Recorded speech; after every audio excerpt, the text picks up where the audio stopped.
तर या व्हिडिओमध्ये आपण त्या प्रोसेस म्हणजे ॲडमिशन प्रोसेस तुमची कशी चालणार आहे, स्टेप कशा असणार आहे या संदर्भात संपूर्ण अपडेट या व्हिडिओमध्ये बघणार आहे। तर विद्यार्थ्यांनी संपूर्ण व्हिडिओ एकदा ऐका, कारण यामध्ये तुमचे संपूर्ण जे डाऊट्स असतील हे क्लिअर होणार आणि कारण ॲडमिशन प्रोसेसला डॉक्युमेंट्स अतिशय महत्त्वाचा पार्ट असणार आहे। बघू शकता स्टार्टिंगला आपल्याला रजिस्ट्रेशन करावं लागेल। सीईटी सेलच्या साईडवर एक रजिस्ट्रेशनचं पेज ओपन करून देणार बीएड ॲडमिशनसाठी, त्यामध्ये आपल्याला रजिस्ट्रेशन करावं लागेल। रजिस्ट्रेशन सुरू झाल्यानंतर 20 ते 25 दिवस आपल्याला रजिस्ट्रेशन करण्यासाठी वेळ दिला जातो, म्हणजे त्या पिरियडमध्ये तुम्हाला रजिस्ट्रेशन करावं लागते। आणि रजिस्ट्रेशनमध्ये नेमकं काय करावं लागते तर बघू शकता। सर्वप्रथम विद्यार्थ्याला एक फॉर्म येतो, तो फॉर्ममध्ये तुम्हाला संपूर्ण माहिती फिल करावी लागते। जसा आपण सीईटीचा फॉर्म जो फिल केलेला आहे त्याचप्रमाणे एक फॉर्म असतो, त्यामध्ये तुमची 10वी 12वी ग्रॅज्युएशन पोस्ट ग्रॅज्युएशन या प्रकारे संपूर्ण जे इन्फॉर्मेशन आहे हे आपल्याला फिल करावे लागते।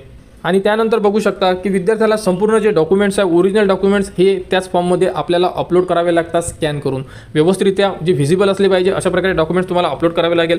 आणि त्यानंतर तुमचा जो फॉर्म आहे हा फायनल सबमिट होऊन जाणार। यासाठी आपल्याला ऑनलाईनमध्ये कोणत्याही प्रकारचं चालान पेड करायची गरज नाही आहे। त्यानंतर बघू शकता की आपण भरलेला फॉर्म आणि आपण अपलोड केलेले डॉक्युमेंट्स हे ऑनलाईनमध्ये व्हेरीफाय होतात।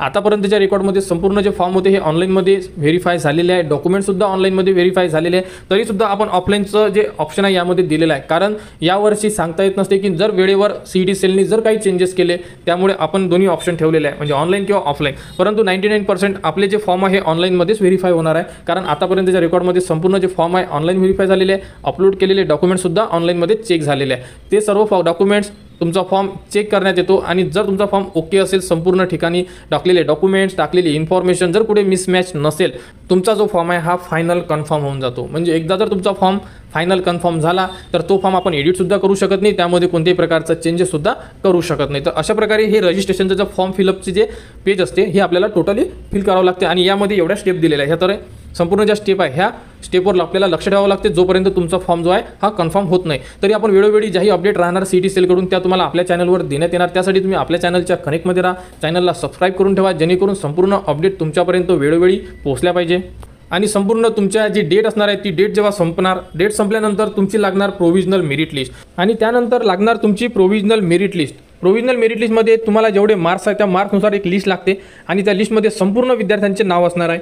आणि ज्या विद्यार्थ्यांचे प्रोव्हिजनल मेरिट लिस्टमध्ये जर काही प्रॉब्लेम असेल, समजा कोणाचे स्पेलिंग, कोणाचे डेट ऑफ बर्थ, कोणाचे मार्क्स या प्रकारे जर कुठे काही त्रुटी असेल तर तुम्हाला इथे 2 दिवसाची एक मुदतवाढ देण्यात येते की तुम्ही तुमची त्रुटी दुरुस्ती करू शकता।